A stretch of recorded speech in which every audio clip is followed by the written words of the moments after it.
Hey guys, welcome to PM Pathshala. आज हम नए टॉपिक के साथ आए हैं गाइस, जिसमें हम डिस्कस करेंगे कि कैसे स्टबल बर्निंग की प्रॉब्लम को रिजॉल्व करना है, कैसे रिन्यूएबल एनर्जी रिवोल्यूशन लेकर आना है एग्रीकल्चर के अंदर। ठीक है, तो गाइस एक एक स्टेप करके समझते हैं सारी चीज़ों को। देखो, अभी रिसेंटली क्या हुआ, पंजाब में संगरूर डिस्ट्रिक्ट जानते होगे आप अगर, तो वहाँ पर एक बायो एनर्जी प्लांट लगाया जा रहा है। क्यों लगाया जा रहा है गाइस? कमर्शियल ऑपरेशंस के लिए। ठीक है, अब ये जो बायो एनर्जी प्लांट है, इसका यूसेज क्या है, क्यों लगाया जा रहा है, इसके बारे में डिस्कस करते हैं। देखो, आप जानते हो कि अक्टूबर से दिसंबर तक के मंथ में पोल्यूशन फेस करते होगे अगर आप नॉर्थ वेस्ट में रह रहे हो, दिल्ली के अंदर रह रहे हो, है ना, नेशनल कैपिटल रीजन के अंदर रह रहे हो। तो क्या होता था कि इस बीच में पैडी स्ट्रॉ को काफ़ी ज़्यादा फार्मर्स जो होते थे वो बंद कर देते थे, ताकि वो नई फसलों को आगे राबी क्रॉप्स को ग्रो कर पाएँ। देखते थे ना, पंजाब में, आपका हरियाणा में, वेस्टर्न यूपी के अंदर ऐसा होता था। उसी को हम पराली या स्टबल बर्निंग कहते हैं। अच्छा, स्टबल बर्निंग वो करते तो थे, वो क्या करते थे, सारी क्रॉप जो भी रेसिड्यूज़ होते थे वो उसको जला देते थे। ठीक है, ताकि नई क्रॉप प्रिपेयर हो। लेकिन गाइस, इससे प्रॉब्लम क्या हो रही है? पोल्यूशन क्रिएट हो रहा है। देखते ही हो आप, एनसीआर में या आपके जितने भी आसपास के नेबरिंग स्टेट्स हैं वहाँ पर भी इसका पोल्यूशन फेस करते हैं हम देखते हुए। इवन गाइस, ऐसी भी रिपोर्ट्स आई हैं कि इससे खाली आपके नॉर्थ वेस्टर्न रीजन्स को ही प्रॉब्लम नहीं है, बल्कि इससे राबी क्रॉप्स को भी परेशानी आ सकती है, और धीरे धीरे गाइस ये बाकी स्टेट्स को भी काउंटर कर सकता है। ये प्रॉब्लम कैटास्ट्रॉफिक इवेंट क्रिएट हो सकता है। इसी वजह से गाइस ज़रूरी है कि इसके लिए कुछ स्टेप्स लिए जाएँ। तो इसी में CAQM, जिसे हम जानते हैं, commission for air quality management, ने यहाँ पर बात करी कि कैसे ऐसे लेकर आया जाए, कुछ ऐसी टेक्निक्स लेकर आई जाए, कुछ ऐसी नई टेक्नोलॉजीज़ और ऐसा फ्रेमवर्क तैयार किया जाए जिसकी वजह से स्टबल बर्निंग की प्रॉब्लम को हम ठीक कर पाए, रिजॉल्व कर पाएँ।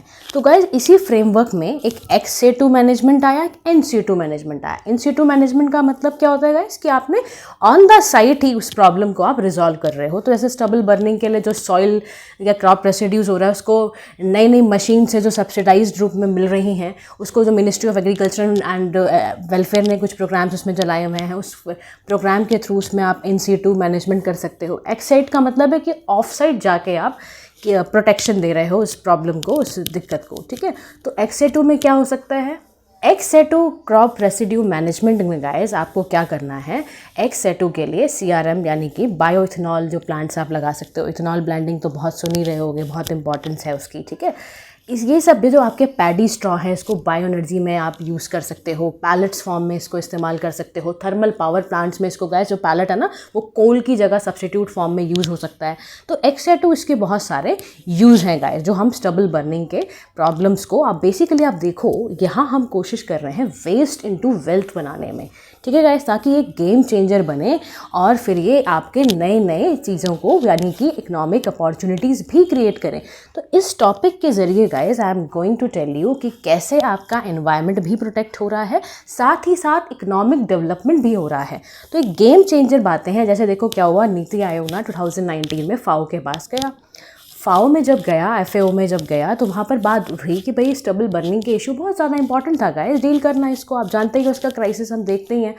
तो वहाँ पर जब गए तो वहाँ पर भी FAO ने फिर रिसर्च निकाली, वहाँ पर पब्लिक और प्राइवेट सेक्टर से बात करी, और बात करके रिसर्च में ये निकल कर आया कि बहुत ज़रूरी है कि यहाँ पर इसके लिए कुछ ना कुछ ऑल्टरनेटिव ऑप्शंस लेने की ज़रूरत है। वो प्रोड्यूस हो रहा है पंजाब में। ठीक है, अब इसको हमें कम करना है, तो इसीलिए सतत स्कीम है guys, that is sustainable alternative towards affordable transportation. ये एक स्कीम थी गाइस, इसके तहत ये टारगेट रखा गया था कि 5% जो हमारा ये रेसिड्यू निकल कर आ रहा है, पैडी स्ट्रॉ निकल कर आ रहा है, उसको हम बायो एनर्जी में कन्वर्ट करके इसको इस्तेमाल करें।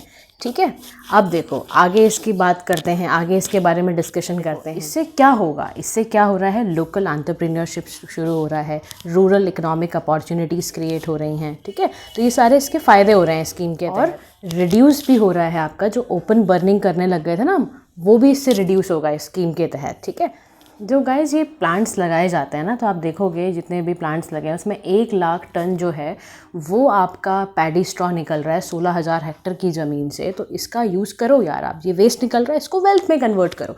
तो वेल्थ में कैसे कन्वर्ट करोगे आप? इसके कंप्रेस बायोगैस बनाओगे आप। ठीक है, कंप्रेस बायोगैस बनाने से क्या होगा, आपको इसको फर्दर यूटिलाइज़ करना है आपके पावर प्लांट्स के अंदर। ठीक है, इसको यूटिलाइज़ करो वहाँ पर भी। और इसका गाइस फ़ायदा ये होगा कि इससे आपका 1.5 lakh tons guys carbon emission कम होगा, जो कि हम टारगेट कर रहे हैं। अगर आपको अपने SDG गोल याद हैं तो हम उसमें ये कोशिश कर रहे हैं कि हमारा कार्बन इमिशंस कम हो। अच्छा, अंडर सतत स्कीम जो अभी हमने डिस्कस करी, उसमें ना एक फ़ायदा और है। जब आप CBG बना लोगे, कॉम्प्रेस बायोगैस के प्लांट बना लोगे, तो वो 46 पर kg गाइस बिकता भी है। तो देखो फ़ायदा, वेस्ट को आपने जब वेल्थ में कन्वर्ट करा तो अल्टीमेटली वो इकोनॉमिकली फ़ायदा भी दे रहा है, एनवायरनमेंट का फ़ायदा भी दे रहा है। और गाइस जो ये इनिशिएटिव लिया जा रहा है, ये ज़बरदस्त कमाल का इनिशिएटिव है। दोनों तरफ विन विन सिचुएशन है, एनवायरनमेंट भी हमारा ठीक हो रहा है, साथ साथ हमारा इकोनॉमिकली भी, सर्कुलर इकोनॉमी भी हमारी बढ़ रही है। तो आइडियल एग्जाम्पल है, game changer for the rural economy.